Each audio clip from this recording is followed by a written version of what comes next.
Hey there, fellow Tarnished. Welcome back to the playthrough of Elden Ring. I'm Stubbs the Wizard, your host with the most. And there's the character I'm playing as. And he is a stealth wizard. Let's take a look at his stats real quick. You can see there's got 99. There's the night spells he can use for offense. That's the only spells he's allowed to use for damage. And there'll be a couple exceptions to that, which I will cover in a little bit.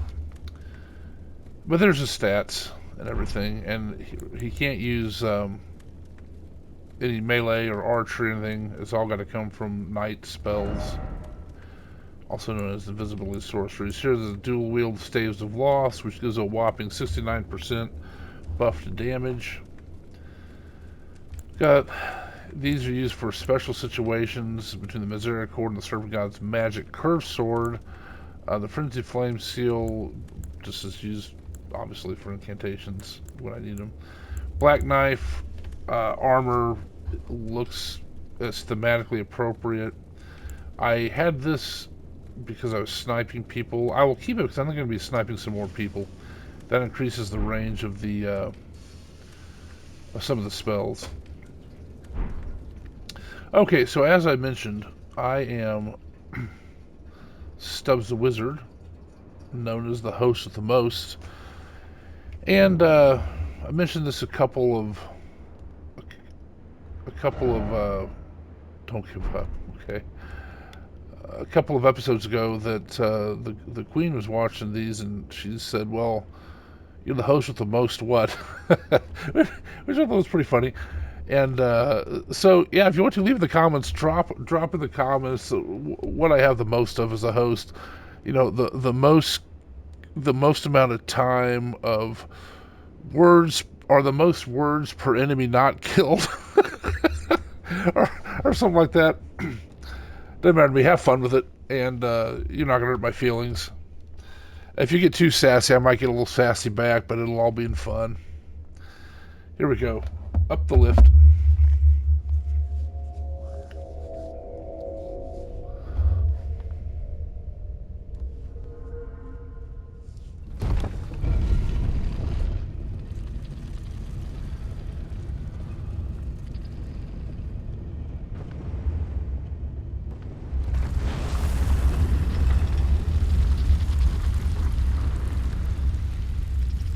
Up we go.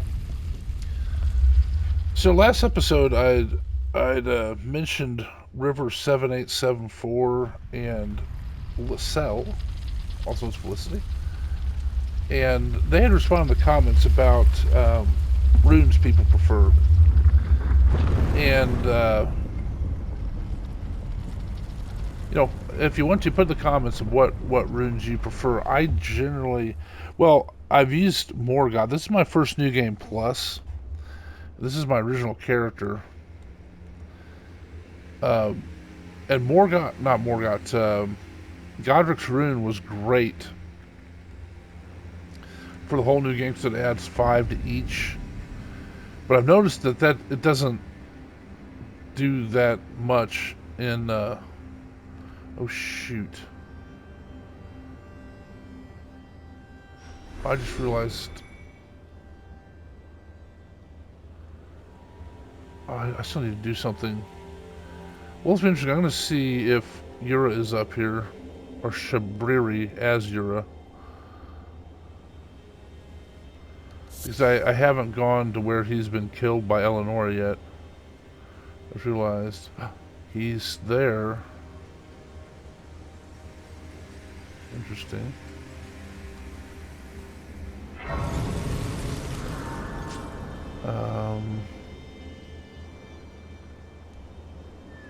I think what I'll do.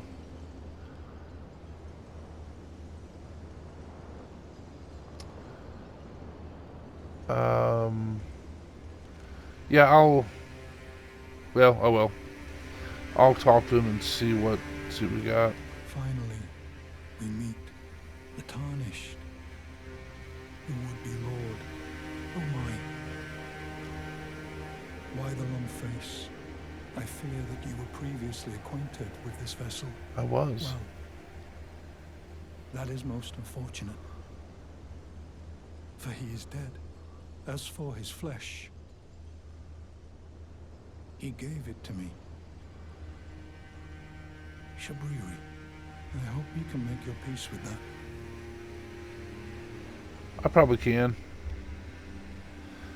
But I'll tell you, Yura's tale is so You were poignant. about to sacrifice something precious, the life of a fair maiden, that you would toss into the fiery forge, only so that you may be lord.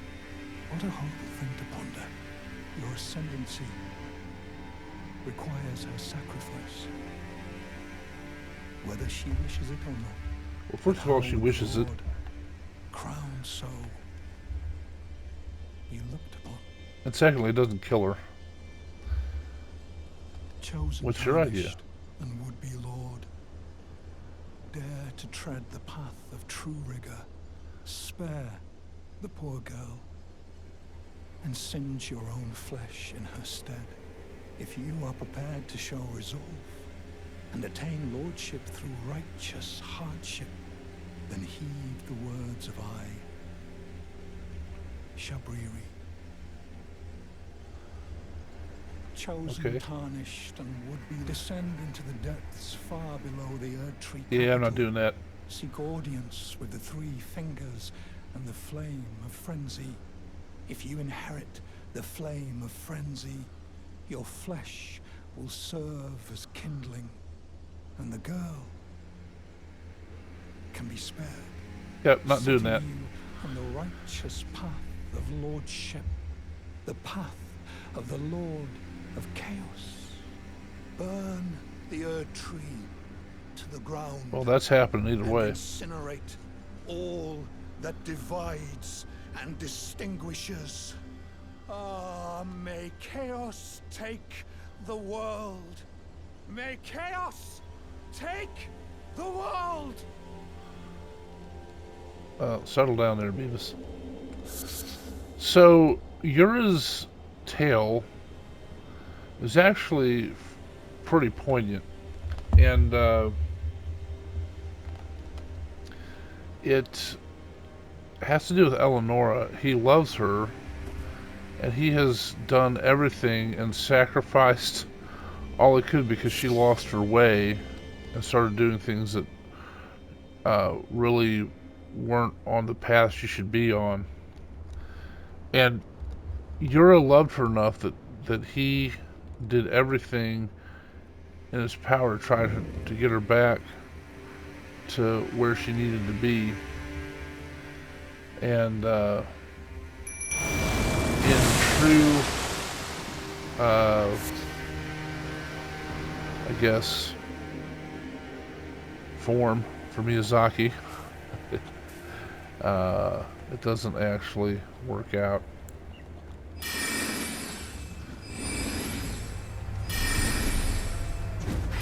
How'd I miss him?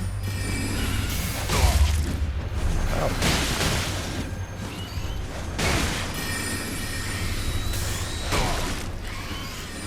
I guess I should switch to Night Shard. There we go. Alright. There's another one up here. There it is.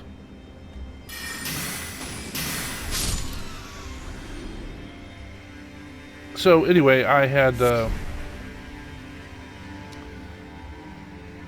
missed the final act of his sacrifice. So I'll probably do that here in a moment. And let's see. Oh, I just want to get. I don't remember what is this up here, but there's something.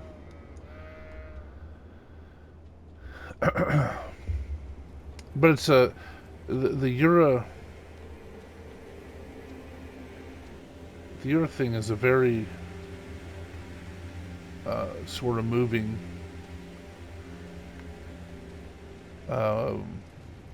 tale, you know. And I mean, he truly loved her because he sacrificed everything to try to get her, and it wasn't even get her back like in a romantic sense, but in the sense of her um, straying from, I don't know, righteousness or whatever, however you want to put it, the path that she was on that she wanted to take. She got deceived, and hey, where is he?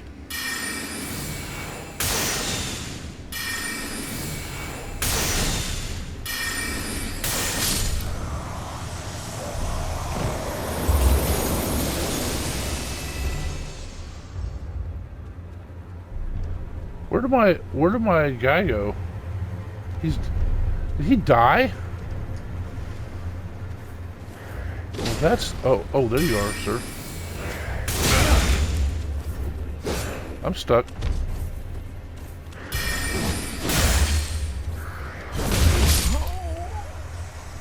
Well, that can play better.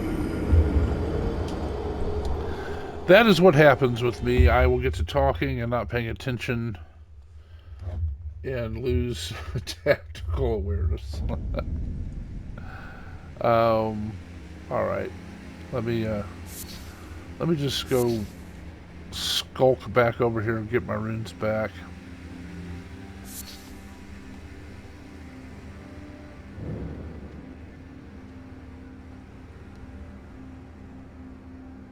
See what I can do here. I should come back and just kill everybody in this whole place.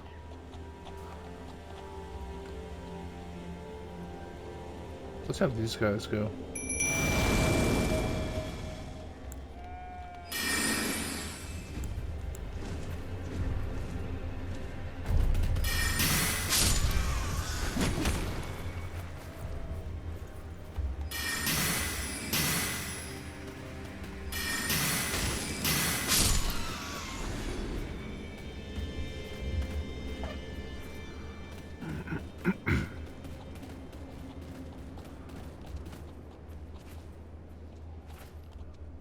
I say I gotta go around this way. So last episode, I had talked about a couple new subscribers, one of them being Felicity, and we talked about how her name meant happiness, etc. Well, I didn't know I was there.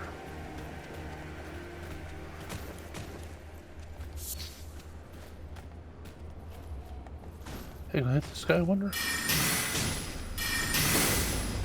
That's funny.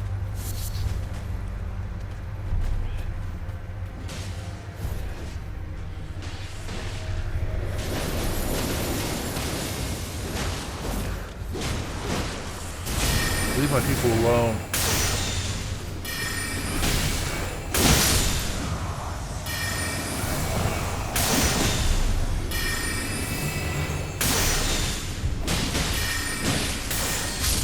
There we go. But anyway, that shout out made me think of something else. I can go ahead and do this, I guess. Because I had noted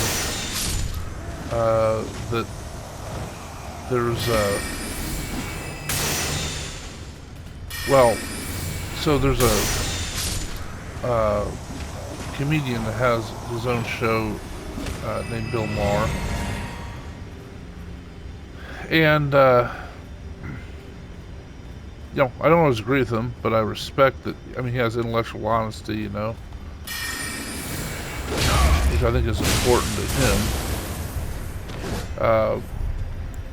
But I noticed he was going to be on the Gutfeld show. I thought, well, hey, this might be a pretty interesting fight, you know, because Greg Gutfeld is also intellectually honest. I don't necessarily agree with everything about him either.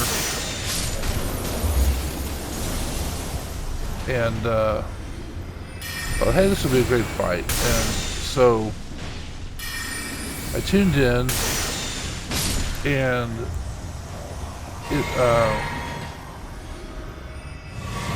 oddly enough, it caused a little bit of lamentation in me, because the thing is here's it was two guys that don't really agree politically,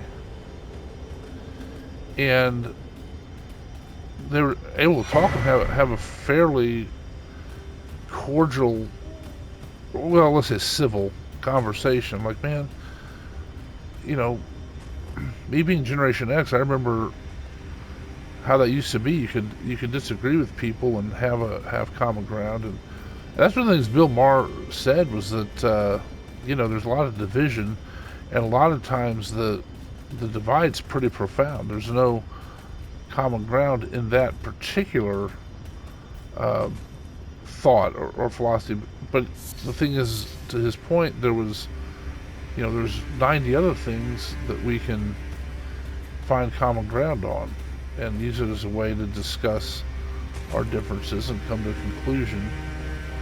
I don't know, that was, it wasn't a hug fest or anything, but I just thought it was cool to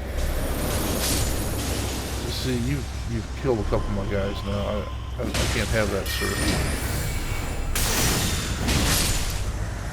You just got killed by a shrimp. But anyway, I thought about that was a pretty cool example where you have two people that are really, I don't know the right word, powerful or whatever in the media. Really, they got a lot of their voices are heard far and wide, and they don't agree on things, but yet they can sit down and talk civilly. And yeah, they poke fun at each other and stuff, and I was riveted. I was riveted the whole show because they both brought up great points, in my opinion. I feel like there's a hand around here. And,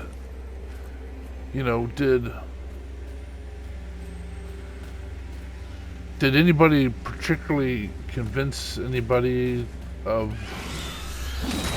anything? Hey, get off me. What did I just say? I said get off me. I don't know where he came from exactly. Hey, you guys were not great help, by the way.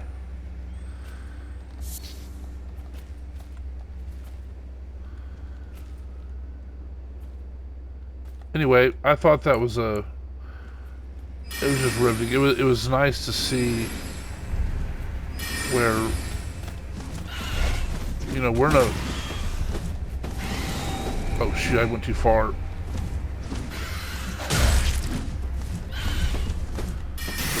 Take that. But we're in a weird place in society where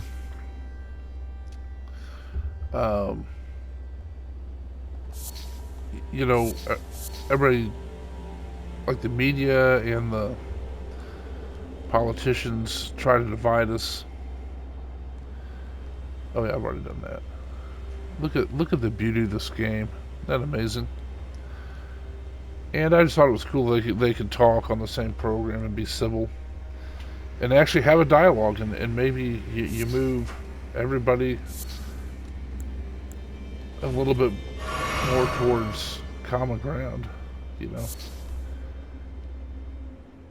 and nobody's going to convince anybody to give up your beliefs, but that's not the point. The point is, like, hey, here's my point of view. And you look at any argument, like any topic, and the temptation is to say the other side's evil and all this stuff, but when you scratch the surface a little bit, you realize they are,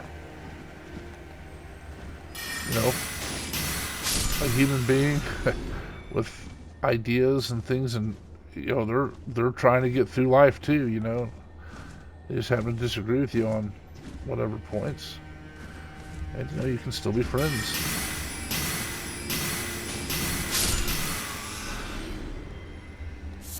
Maybe this viewpoint is just because of remembering Reagan. Maybe, I don't know. That guy could communicate, Was everything that he did perfect? No. You know, he's human. But anyway, that's the Stubbs the Wizard philosophy for today, I suppose. That I touched on a little bit in the last episode. Look for the positive and the places where you have similar beliefs, or at least place you can have a common ground and so forth. Not looking for what divides you. Because we're all in it together. You know, I feel like, oh, there it is. I knew you were trying to ambush me. Gotcha.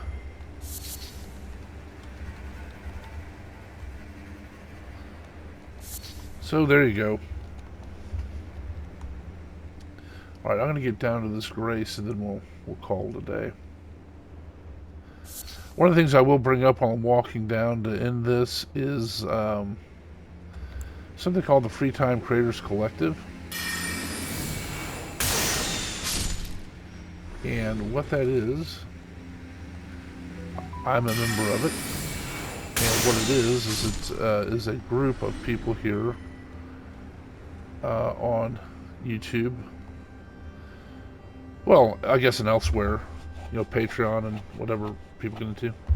But it's a group of gamers, and we record gameplay, do voiceovers, whatever we want to do, whatever recording. Some people don't do voiceovers, some people are on camera. And the idea is just to be supportive of the smaller channels, and everybody's welcome to join. And I'll put links to that in the description. Put links to we have a Discord channel, and I'll put some of the YouTube channels in there as well. And just go look, see what you think. They're all nice people, and that's what I was talking about was, looking at things positively and being kind and nice. It doesn't cost you anything. Just do that. That's really our only rule. Don't be a jerk, and you can hang with us, So do that. Go give them a look, see what you think. And as for this video, I appreciate you watching it. And I'd like a like on it if you would. Subscribe to the channel is always nice. And I enjoy comments. I'll get to all of them eventually. Sometimes it's not that quick. But remember, we're the Free Time Creators Collective, so we all have different jobs elsewhere that's not YouTube stuff. But we'll get to the comments whenever we can and answer them all. And as I said, I appreciate you watching. As long as you keep watching them, I'll keep making them. Thanks.